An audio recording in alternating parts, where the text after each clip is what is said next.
اعوذ باللہ من الشیطان الرجیم بسم اللہ الرحمن الرحیم هو الذی ارسل رسولہ بالہدی ودین الحق لیظہرہ علی الدین کلہ ولو کرہ المشرکون رب اشرح لی صدری ویسر لی امری واحلل عقدۃ من لسانی یفقہوا قولی۔ پچھلے دنوں میں یوٹیوب پر ایک تقریر سن رہا تھا، ایک ہمارے قابل احترام آج کے زمانے کے جو اسکالر ہیں، اور ان کا ایک بڑا بنیادی اعتراض میں سن رہا تھا اقامت دین کے تصور کے حوالے سے۔ یہ جو بحث ہمارے یہاں شروع ہو جاتی ہے، میں نے اکثر لوگوں کو دیکھا ہے کہ اقامت کا مطلب قائم رکھنا ہے یا قائم کرنا ہے، یہ علمی بحث۔ میں ایک بنیادی بات آپ سے کرتا ہوں، یہ لفظوں میں ہمیں گم ہونے کے بجائے پورا جو ایک کنسپٹ اور تصور ہے اسے آپ سامنے رکھیے۔ وہ صاحب یہ کہہ رہے تھے کہ شاہ ولی اللہ رحمۃ اللہ علیہ نے اقامت کا ترجمہ کیا ہے قائم کرنا، اور ان کے جو صاحبزادے ہیں انہوں نے ترجمہ کیا ہے قائم رکھنا۔ میں ایک بڑا بنیادی سوال آپ سے کرتا ہوں کہ وہ شخص کہ جو قرآن کی روح اور اسپرٹ سے واقف ہو، جو نبی پاک صلی اللہ علیہ وسلم کی سیرت کی روح اور اسپرٹ سے واقف ہو، جو شخص ریاست مدینہ کی پوری روح اور اسپرٹ سے واقف ہو، وہ ان لفظوں کی جنگ میں اپنے آپ کو محدود نہیں کرتا بلکہ وہ پوری تصویر کو سامنے رکھتا ہے۔ مولانا مودودی رحمۃ اللہ علیہ نے یہ بات کہی کہ اس کے دونوں مطلب ہیں۔ اقامت کا مطلب یہ بھی ہے کہ قائم کرنا، جو شاہ ولی اللہ رحمۃ اللہ علیہ نے ترجمہ کیا ہے، اور اقامت کا مطلب یہ بھی ہے کہ جو چیز قائم ہے اسے قائم رکھنا۔ بڑا بنیادی سوال ہے،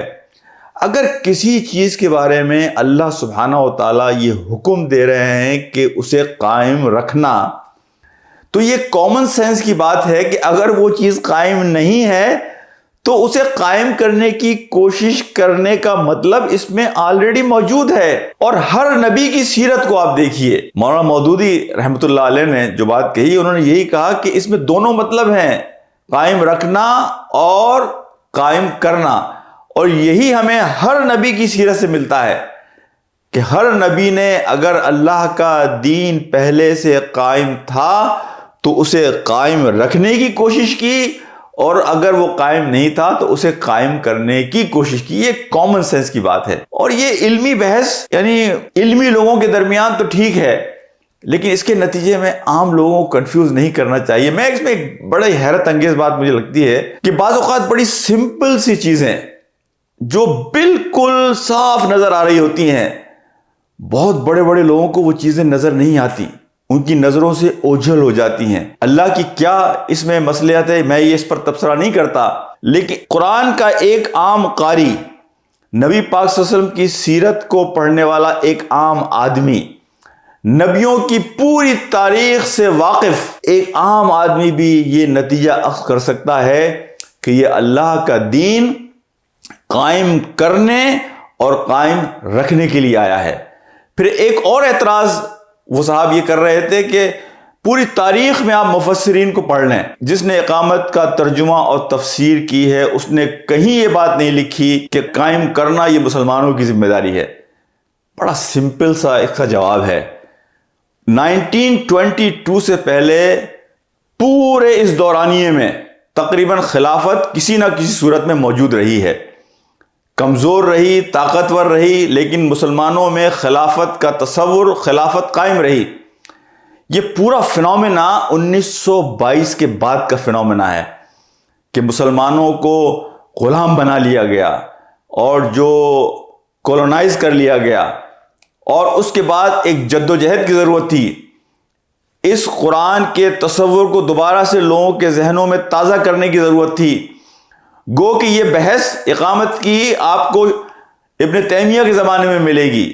کہ جو 1200 صدی عیسوی میں پیدا ہوئے، آپ کو یہ بحث جو ہے وہ شاہ ولی اللہ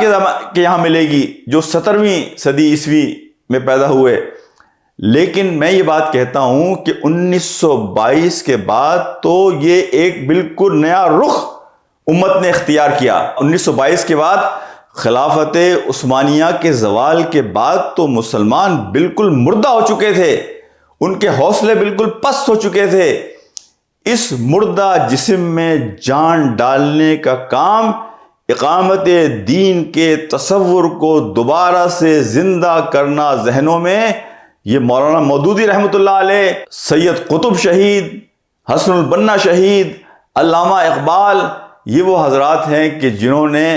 اقامت کے معنی لوگوں کو سمجھائے، خودی کے معنی لوگوں کو سمجھائے،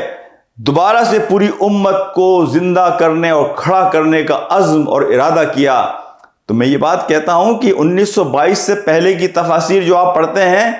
اس میں گم ہونے کے بجائے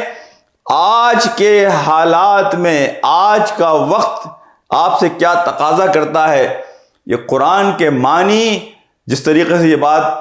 بے شمار مفسرین نے قرآن لکھی ہے کہ قرآن کے معنی ہر زمانے کے لوگوں کو ان کے زمانے کے حساب سے جوابات دیں گے۔ قرآن کی آیات انسان کو، آخری انسان تک کو گائیڈ کرنے کے لیے ہیں۔ اور پھر ایک بات میں یہاں اور آپ سے کرتا ہوں کہ یہ دیکھیں، ہم یہ کہتے ہیں کہ دین ہمارا جو ہے اس کی بنیادیں 5 ہیں، لیکن میں آپ سے یہ بات کہتا ہوں، کیا کسی عمارت کو آپ ایک مکمل عمارت کہیں گے کہ اگر صرف اس کی بنیادیں موجود ہوں اور اس پر پوری عمارت کا اسٹرکچر کھڑا ہوا نہ ہو؟ یہ ایمان کی جو 5 بنیادیں ہیں، ان بنیادوں پر جو عمارت کھڑی ہوتی ہے اس عمارت کا نام اللہ کے دین کا قیام ہے۔ وہ انسان کی انفرادی زندگی ہو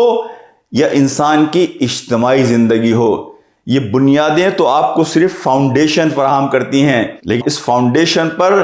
مضبوط عمارت جو کھڑی کرنی ہے وہ انفرادی کردار کی، انفرادی معاملات کی، انفرادی سیرت کی، اور اس پوری امت کی اقامت دین کی، اللہ کے نظام کے نفاذ کے ذریعے اس پوری عمارت کو کہ جو نبی پاک صلی اللہ علیہ وسلم نے ہمیں ریاست مدینہ کے ماڈل کے طور پر دکھائی، تو ان بنیادوں پر اس عمارت کا کھڑا کرنا کہ جو نبی نے ہمیں سیرت سکھائی، جو کردار اور معاملات سکھائے، اور ریاست مدینہ نے اللہ کے نظام کو انسانوں پر نافذ کرنے کا جو سسٹم اور نظام ہمیں سمجھایا اور دکھایا،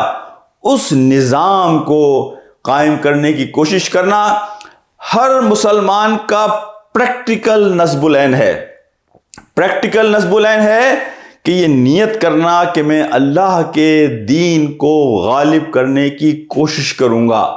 میں اللہ کے دین کے نظام کو نافذ کرنے کی کوشش کروں گا،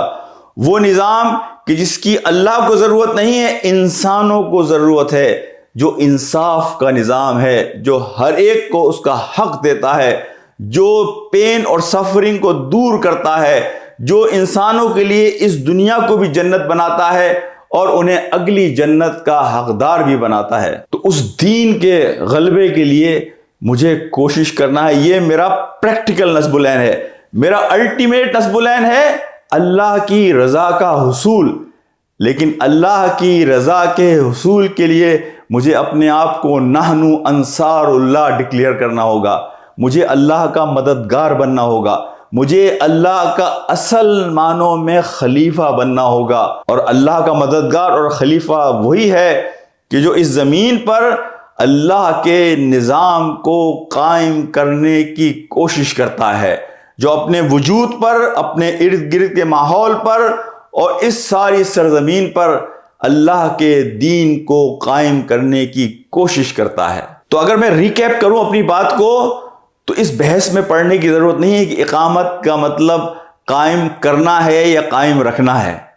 اس بحث میں پڑھنے کی ضرورت نہیں ہے کہ اقامت کے معنی پچھلی تفاسیر میں یہ کیوں نہیں کہے گئے کہ یہ قائم کرنا ہے۔ اس بحث میں پڑھنے کی ضرورت نہیں ہے کہ یہ آپ کا انفرادی معاملہ ہے، یہ اجتماعی معاملہ نہیں ہے۔ اس بحث میں پڑھنے کی ضرورت نہیں ہے کہ آپ کا کام صرف نمازیں اور روزے اور حج کرنا ہے، باقی سب چیزوں سے آپ فارغ ہیں۔ وہ شخص کہ جو قرآن کی روح کو سمجھتا ہے،